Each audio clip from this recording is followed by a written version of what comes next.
Hey, I'm Dr. Gardner, and today I wanted to talk about diabetes mellitus in dogs. It is one of the most common endocrine disorders diagnosed in dogs, and there are a couple different types of diabetes, but the most common one in dogs is very similar to type 1 in humans. So that's when you don't have quite enough insulin in your body to help regulate your blood glucose. So what actually happens? So when we ingest food, our body takes that food and breaks it down into various components, and glucose is one of those components. So our blood glucose concentration rises because all of that glucose is released into the bloodstream from the GI tract.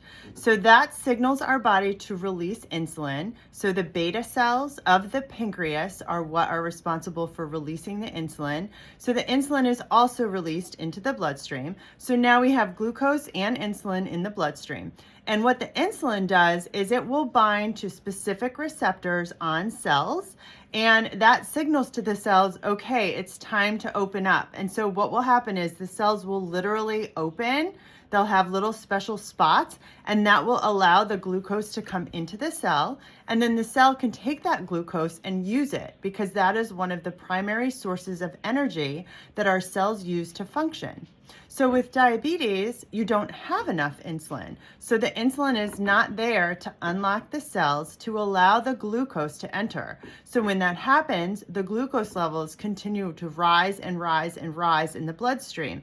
And so that's very commonly what we will use to diagnose diabetes in dogs, in addition to the clinical signs. So we'll see an elevated blood glucose level. It is also why most dogs diagnosed with diabetes are going to require insulin, because there's just simply not enough of it to help them absorb the glucose that they need to have their cells function properly.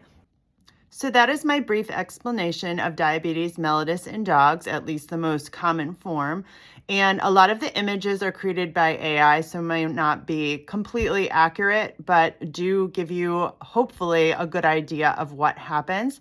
So I hope you find this helpful, and I hope it helps you to understand better how diabetes can affect your dog. I do have another short that you can check out that goes over more of the symptoms and how it is treated, along with some holistic recommendations as always. So I hope that helps. I hope you will like and subscribe. Let me know if you have any questions or comments. I welcome all of that, and I will see you next time.